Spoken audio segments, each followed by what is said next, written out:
Everyone, welcome to my channel Gyan अन्वेषण।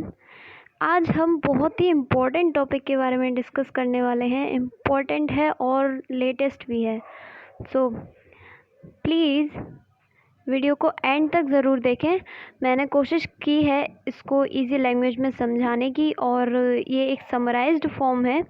तो आज हम डिस्कस करने वाले हैं नेशनल एजुकेशन पॉलिसी 2020। जी हाँ, ये वही टॉपिक है, ये वही पॉलिसी है जो आज से यानी जुलाई 29 को लगभग शाम को 4 बजे इसकी मंजूरी दी गई है। ठीक है, ये पॉलिसी पास हुई है। तो इसको मंजूरी दी है केंद्रीय मंत्रिमंडल ने और मानव संसाधन विकास मंत्री रमेश पोखरियाल और आईबी मंत्री प्रकाश जावड़ेकर, तो इन दोनों ने मिलकर और कैबिनेट की बैठक हुई जिसने मिलकर इसकी घोषणा करी। तो ये सबसे बड़ी नीति मानी जा रही है। 1986 की नीति के बाद में, 1986 की शिक्षा नीति के बाद में लगभग 34 साल बाद ये नीति बनी है और इसे मिरेकल भी कह सकते हैं। अब इन चीज़ों को समझेंगे कि हम इसे मिरेकल क्यों कह रहे हैं। और इसमें कुछ इम्पोर्टेंट ये है कि अब से जो मानव संसाधन विकास मंत्रालय है या फिर मानव संसाधन प्रबंधन मंत्रालय है, उसके नाम को बदलकर क्या कर दिया गया है, शिक्षा मंत्रालय। अब इसे शिक्षा मंत्रालय के नाम से जाना जाएगा। ओके। और कुछ प्रीवियस जो पहले प्रीडिसर्स हैं एजुकेशन पॉलिसी के, वो सबसे पहले आई थी सबसे पहले 1968 में, जो सबसे पहले जो पॉलिसी बनी थी। और उसके बाद में जो सेकंड पॉलिसी बनी थी वो बनी थी 1986 में, जिसमें संशोधन हुआ, जिसमें अमेंडमेंट हुआ 1992 में। ओके। तो अगर हम इसे कैलकुलेट करें तो लगभग 34 साल बाद अब शिक्षा नीति बनकर तैयार हुई है, जो सक्सेसफुली पास हो चुकी है 2020 में। बेसिकली अगर आपको पता हो तो ये जो शिक्षा नीति है 2020 वाली, इसकी जो फॉर्मेशन जो स्टार्ट हुई थी, ठीक है, वो 2014 से ही शुरू हो गई थी। जब मोदी गवर्नमेंट आई थी तो उन्होंने कुछ सर्वे किया और उन्होंने ये डिसीज़न लिया कि एक नई शिक्षा नीति की ज़रूरत है और सारा सर्वे करके और एक नई शिक्षा नीति का निर्माण हो। ओके। तो ये करीब 2019 तक बनके तैयार हुई, जिसके अध्यक्ष थे के कस्तूरी रंगम, जो कि इसरो के चीफ हैं। उनकी देखरेख में उस नीति को बनाया गया।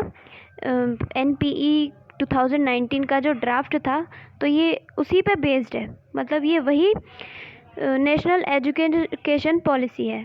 ओके। और ये जो नीति है, बेसिकली जो इसका जो प्रस्ताव रखा गया था वो पिछले साल यानी 2019 में 31 मई को इसका प्रस्ताव संसद में रखा गया था। फिर इसको आगे विचार के लिए छोड़ दिया गया कि ये नीति वास्तव में कितनी दमदार है, क्या है इसमें। तो अब जा कर के 19 जुलाई 2020 को इस नीति को लागू किया गया कैबिनेट मंत्रालय द्वारा। ओके। तो चलिए आगे चलते हैं। अब इसमें कुछ मुख्य बदलाव हैं जो हमें देखने को मिलते हैं। तो कुछ पॉइंट्स हैं, उनके थ्रू हम इजी लैंग्वेज में समझेंगे कि वो क्या क्या हैं। ओके। तो सबसे पहले देखने को मिलते हैं स्कूली स्तर पर क्या क्या बदलाव हैं। पहले क्या था, पहला जो पॉइंट है, पहले क्या था, जो स्कूली एजुकेशन थी वो बेस्ड थी किस पे, 10+2+3, यानी 10th तक का अलग सिस्टम रहता था और +2 यानी वो 11th 12th, और फिर उसके बाद में 3 साल किसके, ग्रेजुएशन के। तो ये सिस्टम था। अब इसको बदलकर क्या कर दिया जाएगा, 5+3+3+4 इसमें बदल दिया जाएगा, जिसमें से जो शुरू के जो 5 साल होंगे वो क्या होंगे, फाउंडेशनल एजुकेशन, मतलब इसमें बच्चे की जो बेसिक फाउंडेशन है उसको स्ट्रॉन्ग किया जाएगा, जो कि 3 से 8 वर्ष के बच्चों के लिए होगी। ओके, फिर है जो आगे के 3 साल हैं वो क्या है, 8 से 11 वर्ष के बच्चों के लिए प्रिपरेटरी स्टेज होगी। ओके, एंड फिर आगे आने वाले जो 3 साल हैं अगले, वो है मिडिल स्टेज के। तो वो स्टेज है किसके लिए, 6 to 8th क्लास तक के बच्चों के लिए। और जो सबसे लास्ट है वो है सेकेंडरी स्टेज, जिसमें आता है 9वीं से 12वीं तक के बच्चे। ओके, और इसमें आगे पॉइंट आता है कि 3 से 6 वर्ष के बच्चों के लिए early childhood care and education. जी हाँ, ये वही है ECCE। ओके, तो इसके तहत ECC के तहत आने वाले शिक्षा प्रदान की जाएगी 3 से 6 वर्ष के बच्चों के लिए। ओके, आगे है कक्षा 6 से कोडिंग प्रारंभ और विषयों का विभाजन खत्म। अब ये नहीं है कि मतलब कोडिंग प्रारंभ हो जाएगी और जो स्ट्रीम्स का जो डिवीज़न होता है, मतलब साइंस स्ट्रीम हुआ, कॉमर्स स्ट्रीम हुआ, आर्ट स्ट्रीम, तो इसमें क्या इसके कमियां थी कि एक स्ट्रीम का दूसरी स्ट्रीम से लिंक नहीं था, और जिसकी वजह से उसमें डिस्टेंस बहुत ज़्यादा क्रिएट थी। मतलब आर्ट वाले को साइंस से कोई मतलब नहीं था, उसको उसमें कोई नॉलेज नहीं थी, और साइंस वाले को आर्ट्स में नहीं थी। ऐसे ही कॉमर्स के केस में। तो अब ये चीज़ ख़त्म हो जाएगी, आपस में ये सब्जेक्ट्स जो हैं इंटरकनेक्टेड रहेंगे, और जो विभाजन है स्ट्रीम्स का वो ख़त्म हो जाएगा, और अपने अकॉर्डिंग बच्चा जो चाहे वो पढ़ सकता है। ओके, नो बाउंडेशन। NCERT द्वारा फाउंडेशन लिटरेसी एंड न्यूमरेसी पर नेशनल मिशन शुरू। ठीक है, NCERT जो national council of educational research and training है, तो उसके द्वारा फाउंडेशनल लिटरेसी एंड न्यूमरेसी ये एक कैंपेन चलाया गया है, जो कि इसका 2030 तक इस मिशन को पूरी करने की कोशिश की जाएगी। Okay, extra curricular activities main curriculum में शामिल। तो सबसे पहले एक्स्ट्रा करिकुलर एक्टिविटीज़ को समझते हैं। ये एक्टिविटीज़ होती हैं जो एकेडमिक्स से अलग होती थी, मतलब जैसे क्लास का बुक्स से अलग चीज़ें, जैसे स्पोर्ट्स हुआ, कंपटीशन हुए, तो इनसे अलग एक्टिविटीज़ क्या कहलाती थी, एक्स्ट्रा करिकुलर एक्टिविटीज़। और इसका जो है रिपोर्ट कार्ड में इसके ना मार्क्स जुड़ते थे ना कुछ, बस कुछ छोटे से पोर्शन में ग्रेड्स होते थे, बस इतना रहता था। लेकिन अब क्या होगा, इसको मेन करिकुलम में शामिल कर दिया जाएगा। तो इससे क्या है, बच्चा अगर पढ़ने में अच्छा नहीं है तो, और बाकी वो स्पोर्ट्स में अच्छा है, तो उसको उसके मार्क्स के बेसिस पे जज नहीं किया जाएगा, और उसको आगे नहीं रोका जाएगा किसी भी फील्ड में। ठीक है, मतलब उसका इससे क्या होगा, सर्वांगीण विकास होगा। अब आगे पॉइंट है, स्कूलों में बच्चों को कम से कम 5वीं कक्षा तक उनकी गृह भाषा, मातृभाषा और क्षेत्रीय भाषा में पढ़ाया जाएगा। अब इससे क्या है कि अदर लैंग्वेज तो रहेगी, है ना, लेकिन जो मेन लैंग्वेज जो होगी वो उसकी मदर टंग होगी, या फिर उसकी जो लोकल एरिया की लैंग्वेज होगी वो उसमें उसको शिक्षा दी जाएगी। क्योंकि जो बच्चा होता है, छोटे बच्चे होते हैं, उनको उस लैंग्वेज में ज़्यादा अच्छा समझ में आता है जिसमें वो अपना चाइल्डहुड गुजारते हैं, जिसमें अपने बचपन में रह रहे होते हैं। ठीक है, बजाय उसके जो उसके लिए लैंग्वेज बिल्कुल नई होती है। ठीक है, तो इसके कुछ बेनिफिट्स होंगे कि वो एक बेटर अंडरस्टैंडिंग डेवलप कर पाएगा, और जो रीजनल लैंग्वेज होंगी उनको वो पहले सीख पाएगा। तो चलिए आगे चलते हैं। अच्छा, इसमें एक चीज़ और थी कि जो बाकी की लैंग्वेजेस होंगी, जैसे इंग्लिश हुई या फिर अदर लैंग्वेज हुई, तो उसको सिर्फ एज अ सब्जेक्ट पढ़ाया जाएगा, उसको मतलब प्राइमरी फॉर्म में नहीं पढ़ाएंगे। ठीक है, अब आगे आता है वोकेशनल कोर्सेज पर जोर। वोकेशनल कोर्सेज मतलब जो स्किल डेवलप करते हैं या फिर बच्चों को कुछ नया सीखने पर जोर देते हैं, उस पर उसको कक्षा 6 से शुरू कर दिया जाएगा। ओके, अब तक जो था वो क्या था कि चॉइसेस थी कि उसको ग्रेजुएशन वगैरह के बाद में कुछ अलग से कोर्सेज होते थे, डिप्लोमा कोर्सेज, तो अब वो चीज़ उसी में शामिल हो जाएगी। और इसमें एक और चीज़ है कि जो बच्चों पे जो किताबों का जो बोझ रहता है कि ये भी पढ़ना है, वो भी पढ़ना है, मन कर रहा है, नहीं कर रहा, तो वो बोझ भी कम कर दिया जाएगा। अब आगे है नेशनल करिकुलम फ्रेमवर्क। ओके, ये नया नेशनल करिकुलम फ्रेमवर्क बन के तैयार हो चुका है। और इसमें क्या दिया गया है कि बोर्ड एग्ज़ाम 2 भाग में होंगे। मतलब अब तक जो है 10th में और 12th में जो एग्ज़ाम्स होते थे वो एक बार होते थे, ठीक है, सेशन के बिल्कुल एंड में।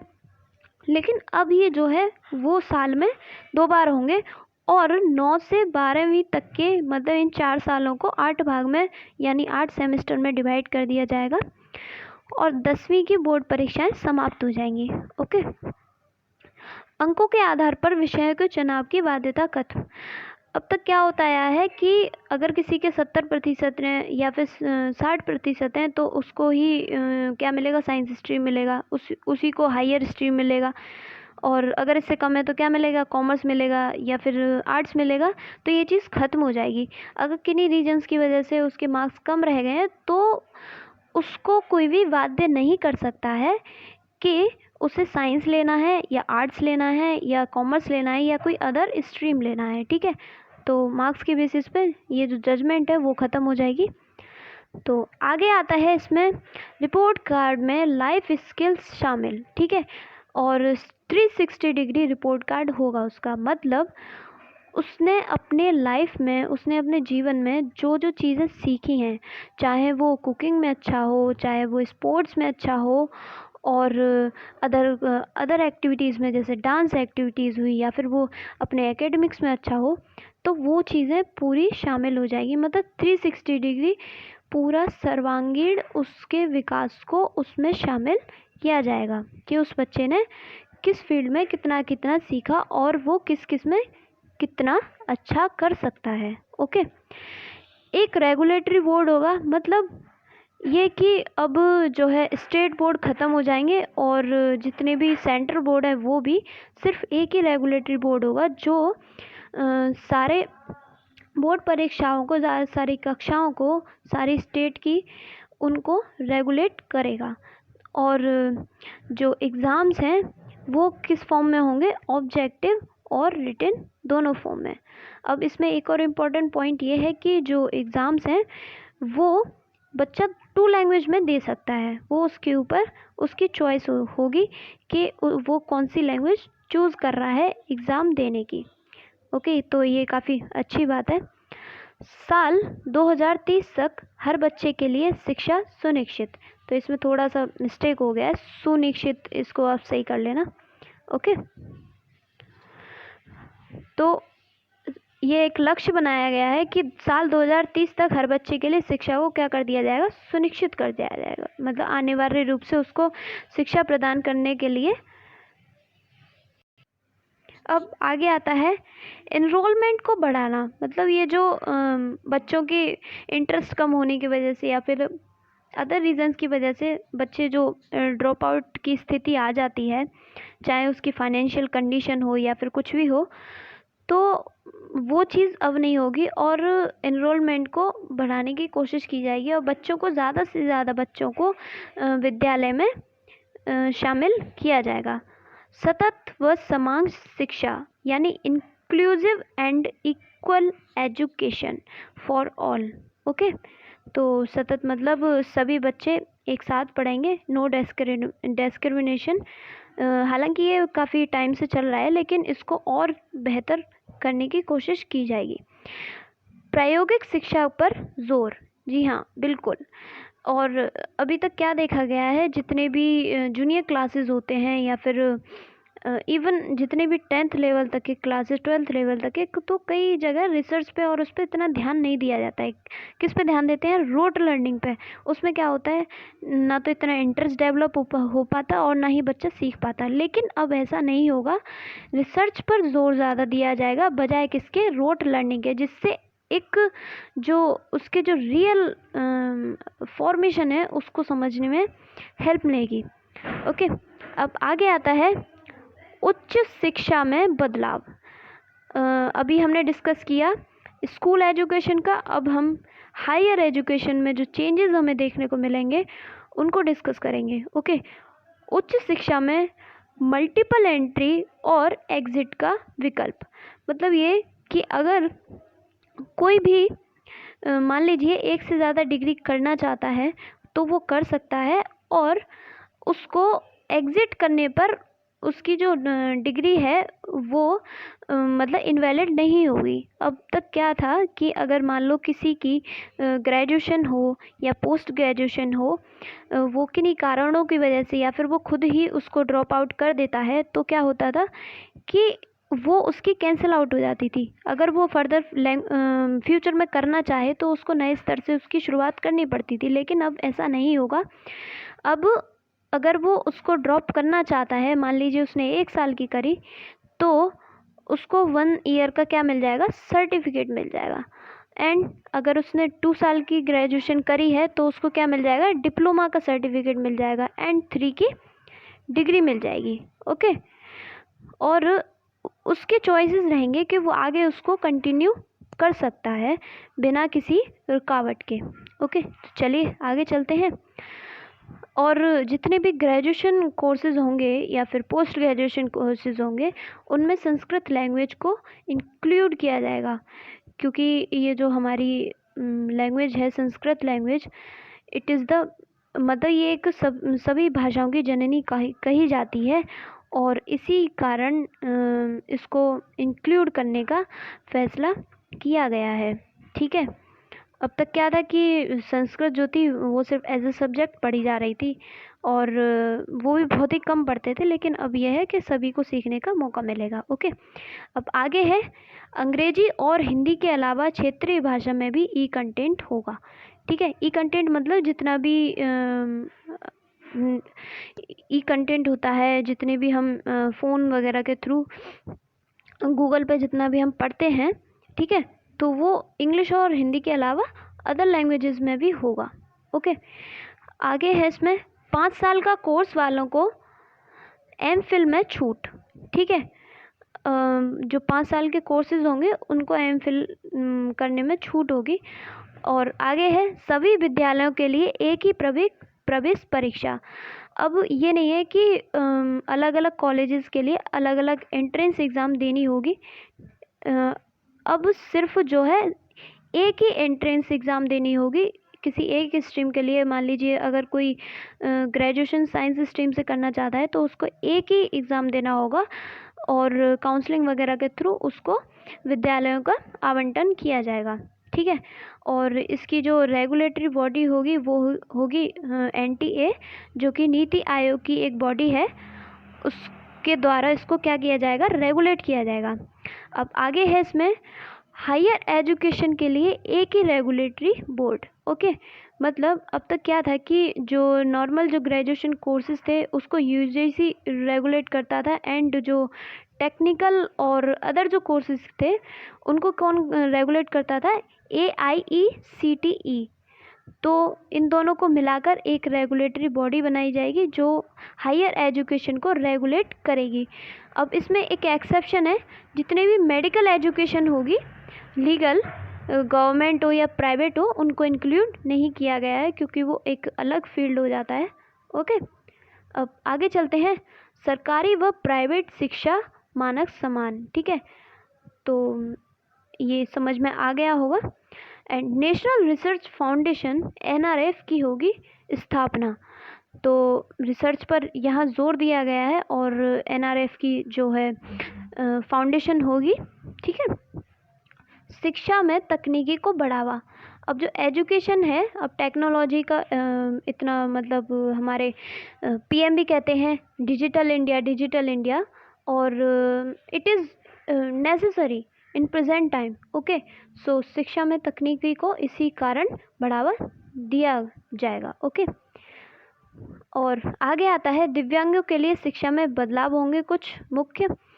एंड नेक्स्ट है वोकेशनल स्टडीज़ पर फोकस। वोकेशनल स्टडीज़ पर जोर दिया जाएगा ताकि जो एकेडमिक्स है या फिर बुकिश जो लैंग्वेज है उसके अलावा भी सीख सके और अपने आप को अच्छा निखार सके हर एक स्टूडेंट। आगे है आईआईटीज़ को हॉलिस्टिक अप्रोच के लिए प्रस्ताव व उसको बढ़ावा देना। अब इसका क्या मीनिंग है कि आईआईटीज़, अब जो जितने भी आईआईटीएंस होंगे सिर्फ उन्हें ही वो ही नहीं कह सकते कि yes I am IITian. Okay, मतलब मैं ही इंजीनियर हूँ। अब कोई भी किसी भी स्ट्रीम का हो वो भी कह सकता है कि मैं I am also an IITian. Okay, तो बेसिकली इसमें जो स्ट्रीम्स वगैरह हैं उनको लिंकिंग की प्रस्ताव रखा गया है कि आप हर अप्रोच को अलग अलग तरीके से पढ़ाकर और हर फील्ड में हर इंसान को बेहतर बनाएं ताकि हर जो स्टूडेंट है वो ये कह पाए कि I am also an IITian. विश्व की टॉप 100 यूनिवर्सिटीज़ के ब्रांचेस भारत में खोले जाएंगे। ठीक है, it is very very good news, क्योंकि जो कुछ रीज़न्स होते हैं, चाहे वो फाइनेंशियल रीज़न हो, चाहे वो डिस्टेंस की वजह से, तो कुछ जो डायमंड्स होते हैं, स्टूडेंट्स बहुत अच्छे होते हैं पढ़ने में और जिनका इंटरेस्ट होता है इन यूनिवर्सिटीज़ में पढ़ने में, तो वो क्या है कुछ रीज़न्स की वजह से रह जाते हैं और अपने आप को बेहतर नहीं बना पाते। अब इससे क्या होगा, अगर ब्रांचेस खुल जाएंगे, इसका प्रस्ताव भेजा गया है, तो हमारे इंडिया में ही वो पढ़ पाएंगे और अपने आप को अच्छे से एक्सप्लोर कर पाएंगे। ओके, तो इसके जो रिज़ल्ट्स होंगे वो अभी नहीं दिखेंगे, हालांकि आने वाले लगभग 5 से 6 साल इसमें लग सकते हैं। तो चलिए आगे चलते हैं। बैचलर डिग्री 4 साल की जाएगी और 3 साल का भी विकल्प रहेगा। ओके, अगले 15 साल में कॉलेज को डिग्री देने की स्वायत्तता प्रदान की जाएगी, यानी ऑटोनॉमी। ओके, एंड आगे है 2040 तक सभी उच्च शिक्षा संस्थानों को मल्टी डिसिप्लिनरी बनाया जाएगा। पाली, प्राकृत, पर्शियन भाषा पर जोर, मतलब मल्टीलिंग्विज्म, मल्टी डिसिप्लिनरी पे जोर, मतलब ज़्यादा से ज़्यादा जो है भाषा को सीख सकें, ज़्यादा से ज़्यादा चीज़ों को जान सकें, जिससे वो किसी भी कंट्री के साथ में, किसी भी पर्सन के साथ में इंटरेक्ट करें तो उन्हें कोई भी दिक्कत ना हो और अपने आप को वो एक्सप्लोर कर पाएंगे। 2040 तक इसका लक्ष्य बनाया गया है, तो उम्मीद है कि ये पूरा होगा। अब आगे है इसमें एंड पॉइंट, एमफिल की बाध्यता समाप्त। अब ये है कि अब तक क्या था कि एमए के बाद में सभी को क्या करना पड़ता था, एमफिल करना पड़ता था, फिर उसके बाद क्या, फिर पीएचडी, तो it is very long process. अब जो है एमफिल को ख़त्म कर दिया जाएगा और फिर उसके बाद डायरेक्ट क्या है, पीएचडी की जा सकती है। ओके, उसके लिए वो एलिजिबल होगा बेसिकली। एंड अब ये कुछ पॉइंट्स थे। अब इसमें एक इम्पॉर्टेंट पॉइंट है कि अब तक जो शिक्षा पर जीडीपी का कुल कितना खर्च होता आया है वो है 1.7%, लेकिन अब जो शिक्षा नीति में कहा गया है कि जीडीपी का 6% खर्च किया जाएगा शिक्षा व शिक्षा से संबंधित क्षेत्रों में। ओके, तो इसका जो प्रस्ताव था वो कोठारी आयोग में भी रखा गया था, जो कि आया था 1964-65 पे।